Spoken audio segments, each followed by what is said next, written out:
Dan intercept ini dalam latihan dilakukan oleh prajurit-prajurit Tentara Nasional Indonesia terhadap bandara yang tidak memiliki perangkat negara yang bertugas di dalam bandara tersebut.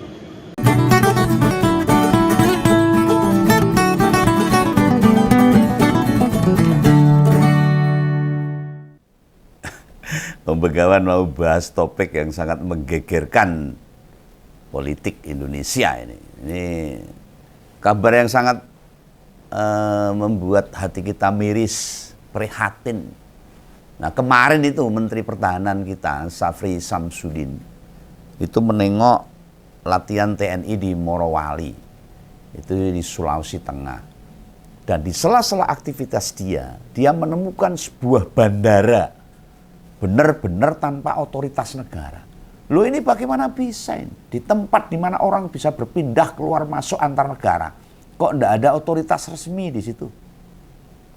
Itu baik petugas bea cukai, pihak imigrasi, atau pihak berwenang lainnya. Lah, bocor no Indonesia ini namanya.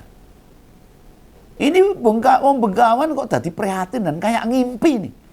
Ini negara sebenarnya sudah merdeka atau belum sih? Makin hari bukannya makin baik, tetapi selalu muncul masalah yang tidak mudah diterima sama logika dan nalar kita. Padahal bandara yang terletak di kawasan industri PT Indonesia Morowali Industrial Park ini rentan untuk aktivitas ilegal. Bentuk aktivitas ilegal bisa macam-macam, ya ada narkoba, senjata api, kedatangan orang-orang asing, tenaga asing, serta potensi-potensi pelanggaran lainnya itu. Untuk melarikan diri, untuk pelarian dari luar negeri dan sebagainya. Penyelundupan dan sebagainya kalau ilegal itu. Dan kalau yang berbicara itu sampai level Menteri Pertahanan, itu tandanya bikin bandara tanpa kehadiran aparat. Itu orang yang berpengaruh, tidak mungkin hanya selevel otoritas bandara. Pasti ada kekuatan besar yang bisa mempengaruhi kebijakan negara, supaya aturan resminya dilanggar. Ini tidak boleh didiamkan ini. Masyarakat juga harus paham. Harus mendorong masyarakat ini. Rakyat Indonesia harus bersama-sama untuk usut masalah bandara Morowali yang ilegal ini. Siapa di balik ini? Siapa peran besarnya, tokoh besarnya di balik semua ini? Ya harus diusut tuntas, secara tuntas. Masa sebuah tempat di mana siapapun dan apapun bebas akses dari luar melalui bandara ini. Dan tidak ada pengawasan. Koplak ini namanya. Loh, yang makin membingungkan, di tahun 2019 bandara itu diresmikan oleh Jokowi loh. Yang waktu itu masih jadi presiden. Suwe itu, lama banget. Udah 26 tahun yang lalu. Lebih. Dan kalau beneran selama itu tidak ada pengawasan, waduh. Sudah berapa yang bocor Indonesia ini? Ini harus dicari nih. Pihak-pihak yang bertanggung jawab. Dan saya memberikan apresiasi yang sangat hebat ini kepada Menteri Pertahanan. Harus di backup oleh Pak Prabowo ini. Jangan lemah. Anda jenderal loh. Jangan takut untuk mengusut siapa di belakang semua ini. Bukankah secara mekanisme formal kelengkapan perangkat bandara itu sudah diatur paling tidak oleh Menteri Perhubungan? Ini sebelum tak lanjut ini. Ya, marah ini Om Begawan ini. Om Begawan mau bikin polling lagi aja lah. Sebagai ganti pollingnya Bu Ira Puspadewi kemarin. Yang sudah mendapatkan rehabilitasi presiden. Nah, ini masih berkaitan sama ijazah palsu ini. Buan, sisan. Tapi yang pengen Om Begawan ngerti. Nurut ngompoler semua ini. Siapa yang berkepentingan atas dugaan ijazah palsunya Jokowi? Siapa yang berkepentingan? Tolong jawab ya. Yang A itu Pak BY dengan Demokrat. Ataukah B Mbak Megawati sama PDIP? Apakah C itu Pak Roy, Bung Rismon dan Dr. Tifa? Ya toh. Nah ini tolong dijawab ini. Atau jawaban yang terakhir D buat kebaikan bangsa dan negara. Tahu kan? Nah, monggo silahkan berpartisipasi. Pilihan jawab dari Ngompolres pada link di bawah ini yang sudah dipin sama admin sewot ya.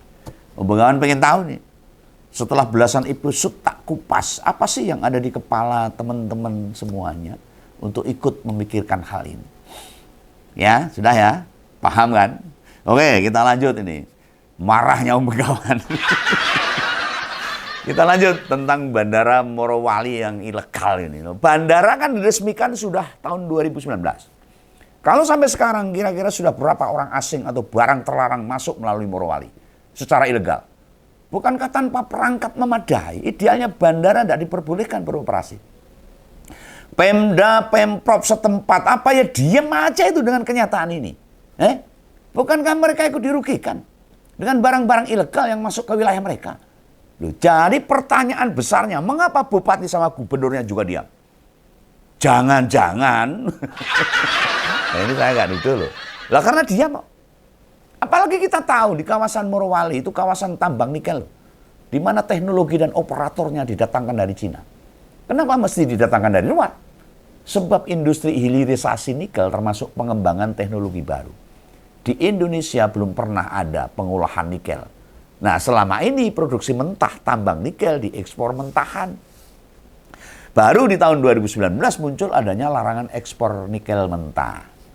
Loh, apa lokasi ini yang dulu disinggung-singgung jadi pintu masuknya pekerja-pekerja asing tanpa didata secara resmi? Loh kan waktu 2019 itu marak disebarkan narasi ada 10 juta tentara Cina yang bakal masuk ke Indonesia. Loh, narasi begini ditopang visualisasi kedatangan orang beras. Kok beras? Maksudnya orang-orang dengan ras, bukan beras, ras Tiongkok loh. Itu di sebuah bandara. Dan itu masih ditambah. Mereka tidak bisa bahasa Inggris. Bahasanya ya bahasa Mandarin itu. Nah, bisa jadi video-video dulu yang beredar di sekitar tahun 2019 sampai 2021 itu direkam di Bandara Morowali ini. Kan memang industri nikel yang dibangun di sana. Memakai teknologi yang dikembangkan oleh Tiongkok. Loh, kenapa membuka diri dengan Tiongkok?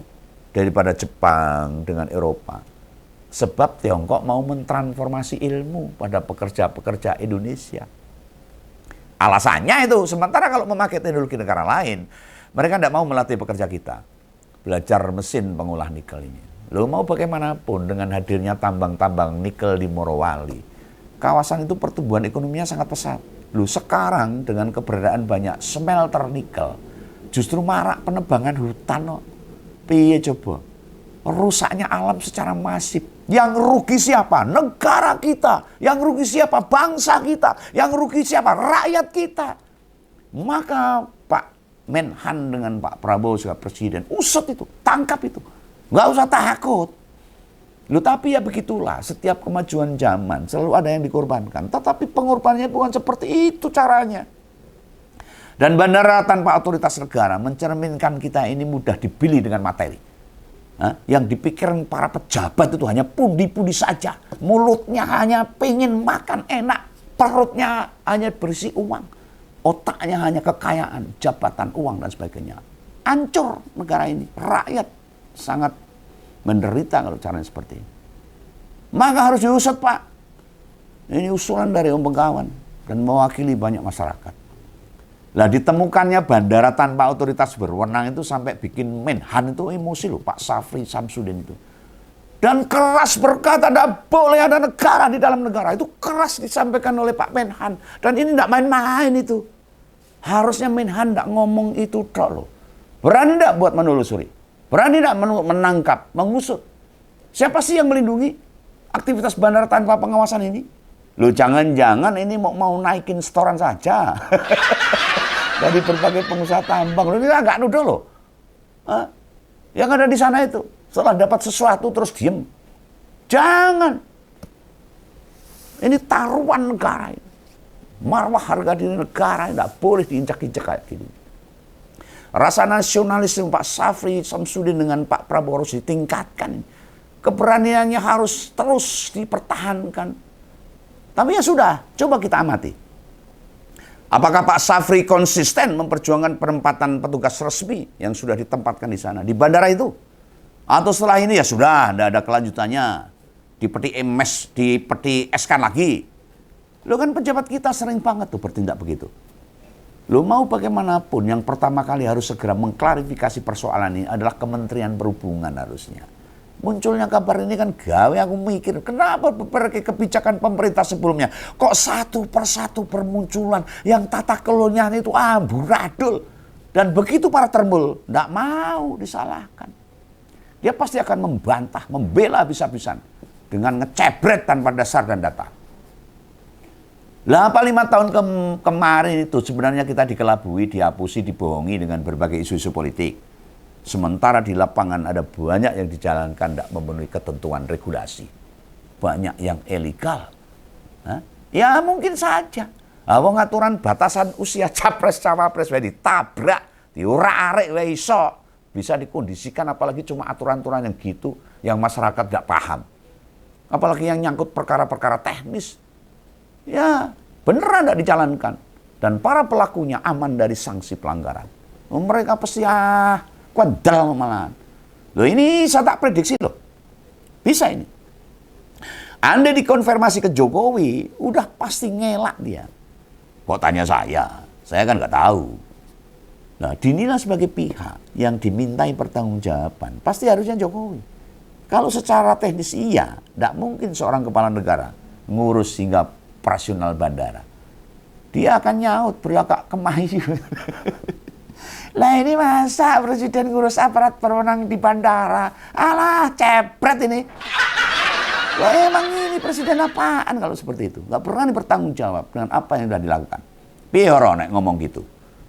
Kan ya wis, mandek kabar selanjutnya akhirnya. Maka Menhan dan Pak Prabowo harus berani.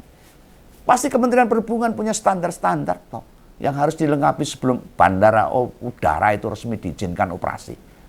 Loh yang jadi persoalan dan pertanyaan, tidak hanya aparat negara macam bea cukai dan imigrasi yang nggak ada di situ. Ini model apa ini bandara ini? Ya? Aparat keamanan saja tidak boleh ada di situ loh. Kata Pak Safri itu loh, bukan kata Om Kawan itu. Ngopo ya? Dulu sesuatu yang kita anggap tidak mungkin, kok sekarang bisa terjadi. Dan soal bandara ini sampai 6 tahun beroperasi tanpa konangan. Untung ada Pak Safri. Lah kuwi sing wis kliwat diangkuti mlebu. Lewat bandara Morowali malah anak 6 tahun nak beranak no. Iso apa wae itu benar. Belum lagi pesawat yang mendarat masih tersimpan dah yang rekam jejaknya termasuk pula itu manifestasi penumpang maupun barangnya. Apa selama 6 tahun beroperasi catatan-catatan keluar masuk pesawat masih bisa ditelusuri? Nah, peristiwa ini juga memperlihatkan Indonesia rawan kedaulatannya. Saya malah jadi mikir, apa benar katanya Pak Prabowo tahun 2030 Indonesia bubar karena masalah ini juga? Nah, aku nggak ngerti ini.